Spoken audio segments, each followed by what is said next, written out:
In today's video, we'll be going over our Manage Process and Link Tasks feature within our task board.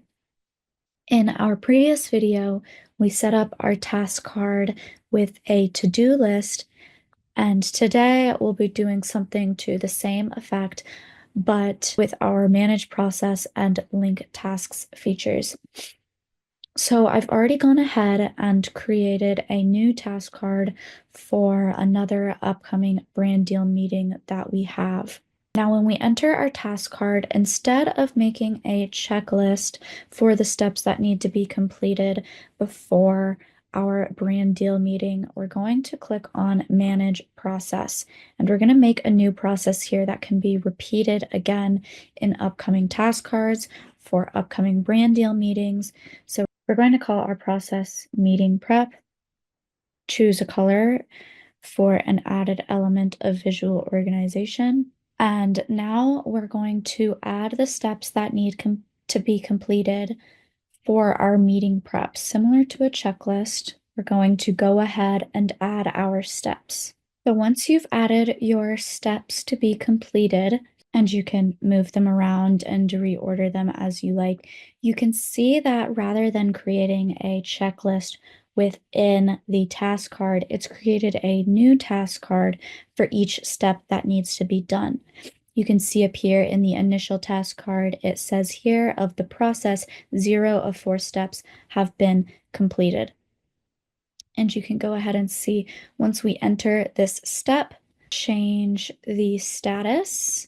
You'll see that reflected here in the number of steps that have been completed and still need to be done. So another feature we have in this is to add a holding point.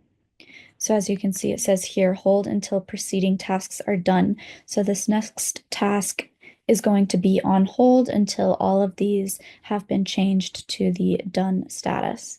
And you can see that here that it is on hold. And you can also see that once these items are changed to the done status, it will be reflected here in the progress bar. So you might prefer to use our Manage Process feature rather than our in-card checklist, because as you can see here, you're not able to add any additional information for each step. Whereas with our Manage Process feature, each step has its own task card where you can add a description or a checklist if there's steps that need to be completed within that step.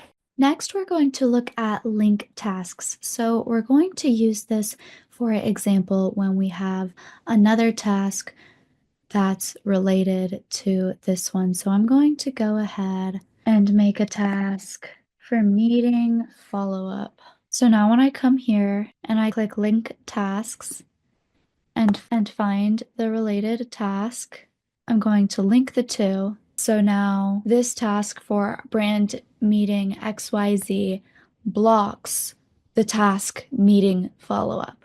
So here when we click on the meeting follow-up task, you'll see that it's blocked by the brand deal meeting XYZ, and that means that the status of this task cannot change to done until the brand deal meeting is changed to the done status.